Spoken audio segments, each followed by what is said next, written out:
Buenos días, estamos desde la plataforma de ONASUR y hoy vamos a dar nuestra primera clase introductoria a las arritmias cardíacas.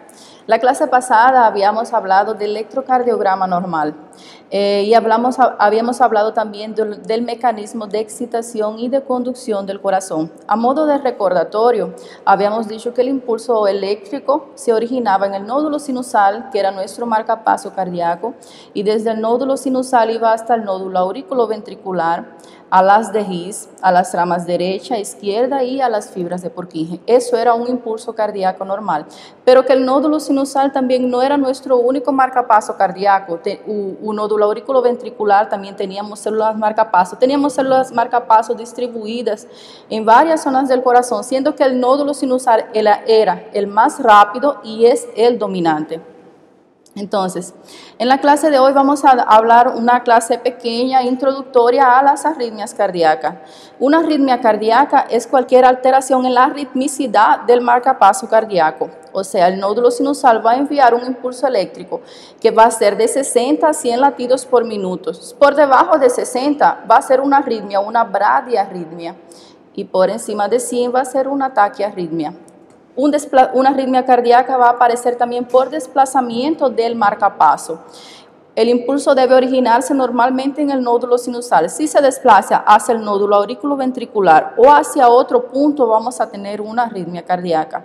Por bloqueos, cualquier cosa que altere la conducción de ese paso eléctrico normal. Por vías anormales, que el impulso eléctrico no siga aquella vía normal, nódulo sinusal, auriculoventricular, haz y fibras de Purkinje, y por una generación espontánea.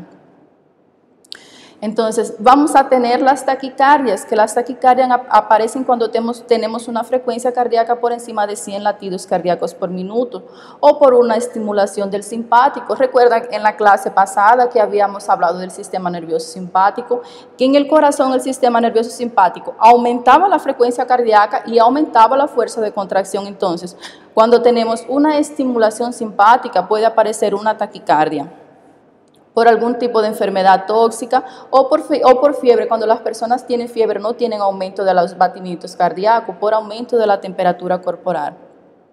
Entonces, ¿cómo nosotros vamos a saber que es una taquicardia? Habíamos aprendido a calcular la frecuencia cardíaca, habíamos contado el número de cuadrados pequeños que se encontraban entre R y R y habíamos dividido 1500 entre el número de cuadrados pequeño. Habíamos dicho que lo normal era de 60 a 100. Si tenemos más de 100 por minuto entre cada R y R, vamos a estar en presencia de una taquicardia, ¿no es así? Entonces, en segundo lugar, vamos a tener la bradicardia, que como vamos a saber que es una bradicardia, de la misma forma. Si se pueden dar cuenta en este electrocardiograma que está aquí en la diapositiva, en el slide, el intervalo, el espacio entre cada R y R es muy grande. Tenemos un total de unos 6, 7, 8 cuadrados grandes. Habíamos aprendido otro método de calcular la frecuencia cardíaca, que era dividiendo 300 entre el número de cuadrados grandes. Entonces, ahí me va a dar un número muy por debajo de 60. Entonces, vamos a estar en presencia de una bradicardia. Y una bradicardia puede aparecer como consecuencia también de una estimulación vagal. Habíamos aprendido que los nervios vagos del parasimpático disminuían la frecuencia cardíaca y disminuían la fuerza de contracción.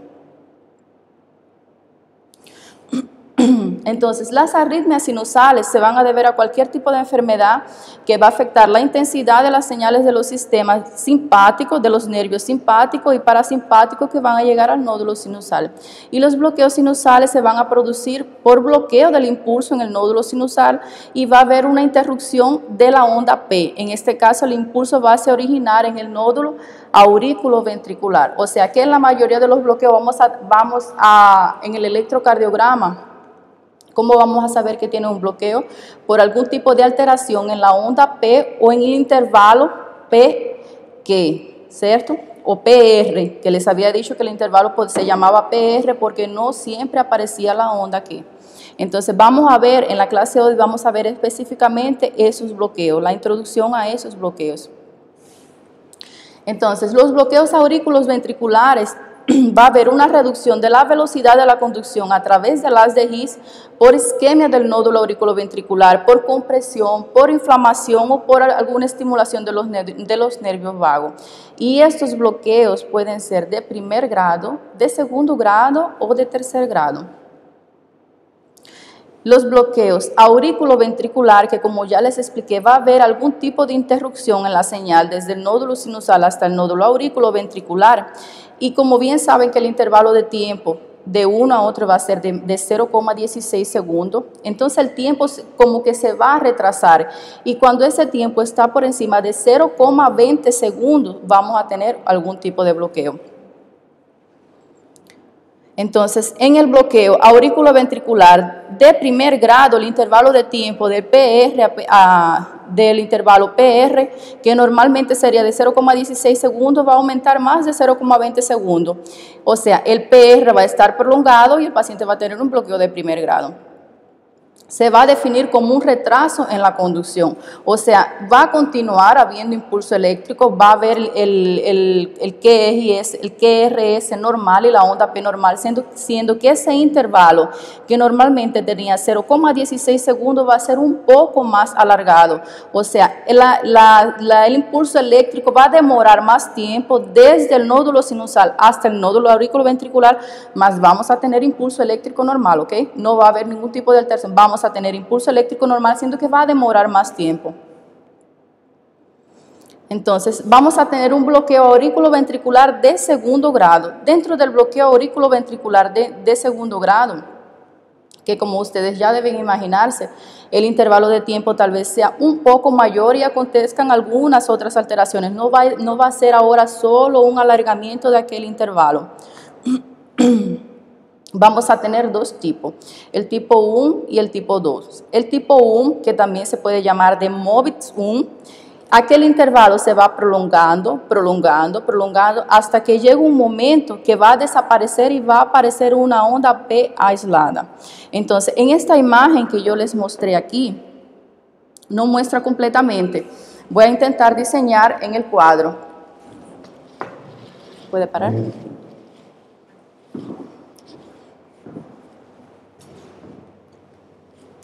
Entonces, un bloqueo auriculoventricular tendremos la onda P normal, el QRS y la onda T. Aquí está normal, tiene el tiempo normal que debería tener. Ahora va a aparecer un nuevo QRS, una onda P, QRST, más ese aquí va a ser un poco más alargado que el primero. O sea, que si mi primer intervalo duraba 0,16 segundos, ese aquí puede durar 0,18 segundos y el próximo que aparezca puede durar 0,20 segundos y el próximo 0,25, 0,30 hasta alargarse hasta que llega un momento que vamos a encontrar una onda P aislada. La onda P aislada y luego otra P y QRS normal, ¿cierto?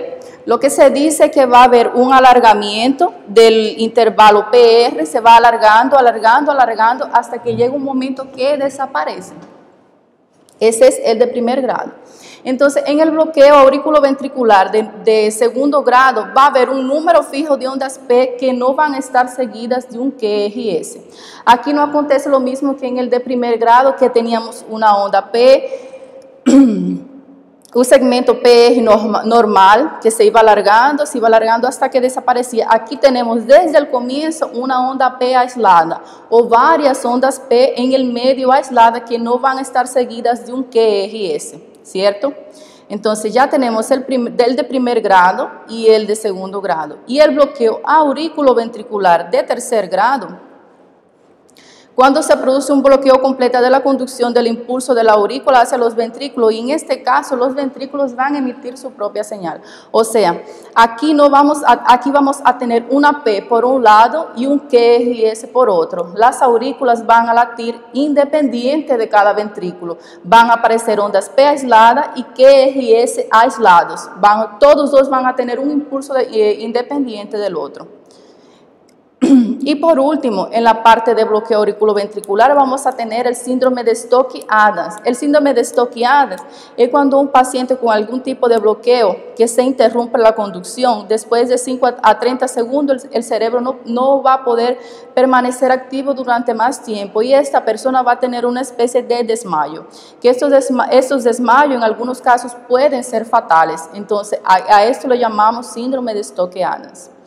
Entonces, hoy tuvimos la clase introductoria de las arritmias. La verdad era solo para saber qué era una arritmia cardíaca, qué fue lo que le expliqué, cualquier tipo de alteración en la frecuencia, en el ritmo, en la intensidad, en el cambio del marcapaso de un lugar a otro, o en caso de que el impulso eléctrico adopte una vía diferente a la vía que normalmente debería tener. Entonces, hablamos de las taquiarritmias y de las bradiarritmias y de forma muy sintética hablamos de los bloqueos. En la próxima aula vamos a continuar hablando de las arritmias y vamos a hablar de las taquicardias, las bradicardias, sinusales, ventriculares, de los flúter y de las fibrilaciones, ¿cierto? Muchas gracias y hasta el lunes.